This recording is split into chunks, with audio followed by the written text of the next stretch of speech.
एक माँ जिसने अपने बेटे को खो दिया था, उसने जब गीता के इस श्लोक को समझा तो वह टूटने की बजाय मजबूत बनी।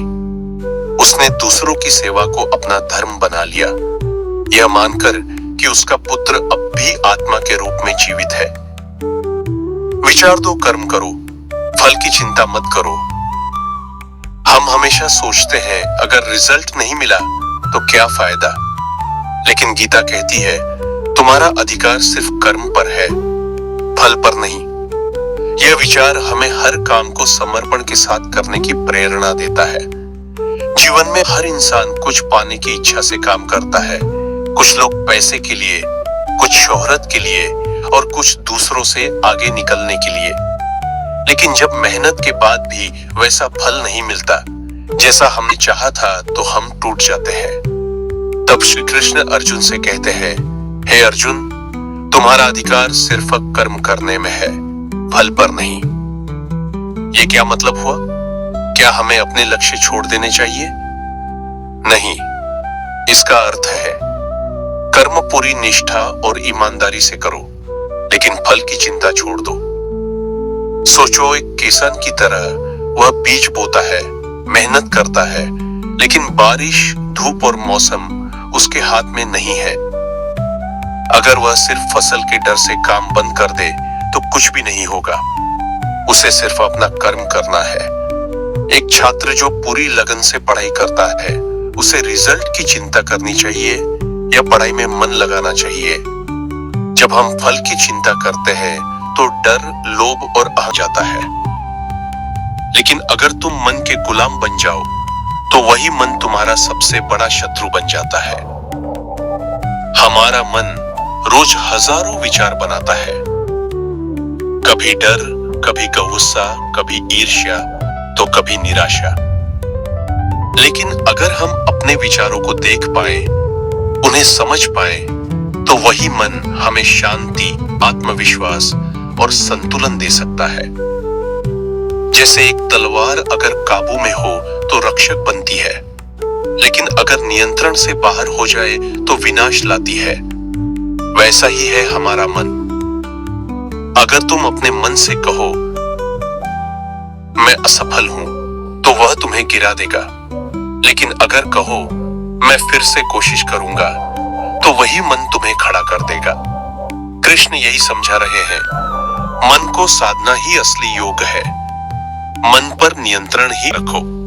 हर चीज, हर घटना किसी बड़े उद्देश्य का हिस्सा है। इसलिए जब जिंदगी तुम्हें गिराए तो मुस्कुराकर कहो, जो हुआ अच्छा हुआ, जो हो रहा है अच्छा हो रहा है, जो होगा वह भी अच्छा ही होगा। विचार 5, भय ही बंधन है। भय से मुक्त होकर कर्म करो। डर हमारी सोच को कैद कर देता है। गीता सिखाती है कि जब हम डर से मुक्त होते हैं तभी सच्चे अर्थों में स्वतंत्र होते हैं। क्या कभी आपने महसूस किया है कि आप कुछ करना चाहते हैं लेकिन डर के कारण रुक जाते हैं? डर असफलता का, अपमान का, अकेले रह जाने का। श्री कृष्ण अर्जुन से कहते हैं, डर इंसान की शक्ति को जकड़ देता है।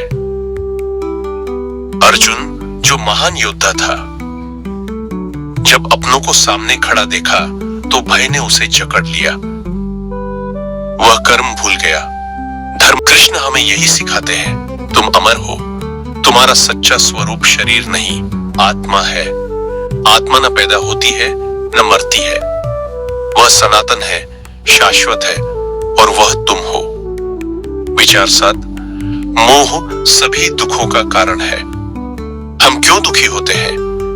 क्यों कभी कुछ खोने से, किसी से बिछड़ने से या किसी चीज को न पाने से हमारा दिल टूट जाता है? क्योंकि हम उनसे जुड़ जाते हैं, मोह कर लेते हैं। श्री कृष्ण कहते हैं, मोह ही दुखों का मूल है। जहां आसक्ति है वहां पीड़ा अवश्य है। अर्जुन भी इसी मोह में था।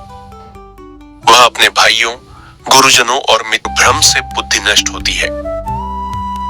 कभी आपने गुस्से में कोई ऐसा शब्द कहा है जिसे बाद में पछताया हो?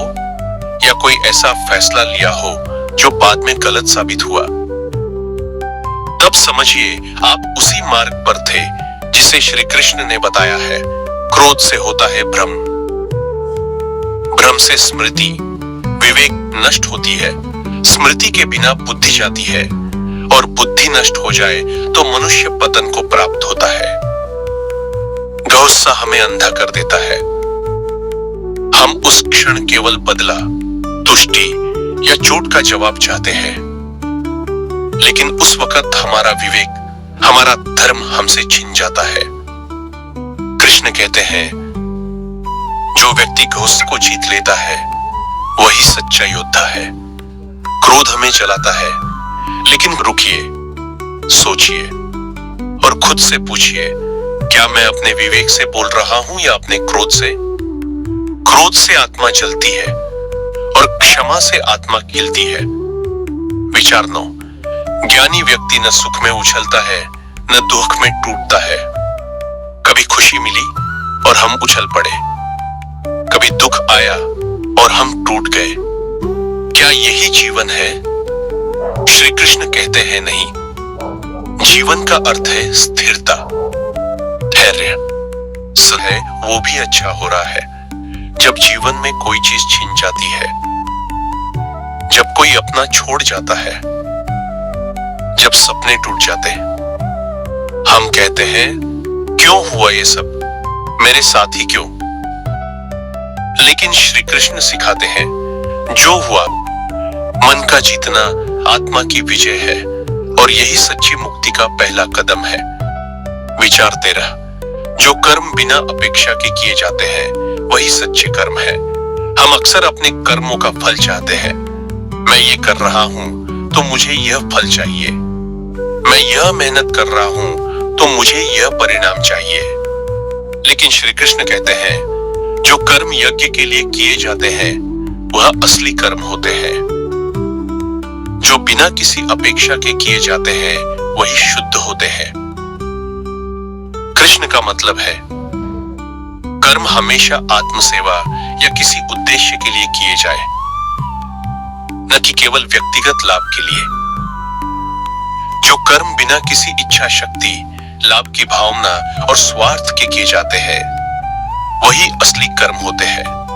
जब हम कर्म करते हैं लेकिन किसी फल की उम्मीद नहीं रखते, तो उस कर्म से हमें अस्थायी सुख तो अब न केवल अपने कार्य में खुशी की कार्य में पूर्ण है, तब तक हम डर, भय और मृत्यु के भय से बंधे रहते हैं। लेकिन जब हम समझते हैं कि हम शरीर से नहीं बल्कि आत्मा से हैं, तो हम अमरता को महसूस करते हैं। हम मृत्यु को एक परिवर्तन के रूप में स्वीकार करते हैं, न कि एक अंत के रूप में। आत्मा हमेशा शुद्ध रहती है, वह न तो जन्म लेती है न मरती है। जो आत्मा के अस्तित्व सा देता है। जब हम अपने मन को जीतते हैं, तब हमारा मन हमारे मित्र बन जाता है। लेकिन जब मन पर नियंत्रण नहीं रहता, तो वह हमारे लिए शत्रु बन जाता है और हमें जीवन के हर पहलू में दुखी कर देता है। मन के भीतर जो विचार और भावनाएं चलती है, वे ही हमारी दुनिया बनाते हैं। यदि मन में सकारात्मकता है तो जीवन में सकारात्मकता आएगी। यदि मन में नकारात्मकता है तो जीवन में दुख और समस्याएं आएंगी। मन को अगर सही दिशा में लगाया जाए तो वह हमें महानता की ओर ले जाता है। लेकिन यदि हम उसे नकारात्मकता और भ्रम में छोड़ देते हैं, तो वही मन हमें पतन की ओर भी ले जा सकता है। मन को जीतना ही आत्मा की जीत है, क्योंकि जब मन शांत होता है तो जीवन भी शांत होता है। अगर आपको इस वीडियो ने कुछ सिखाया, कुछ प्रेरित किया, तो कृपया लाइक बटन दबाएं ताकि यह ज्ञान और अधिक लोगों तक पहुंचे। अगर आपने अब तक सब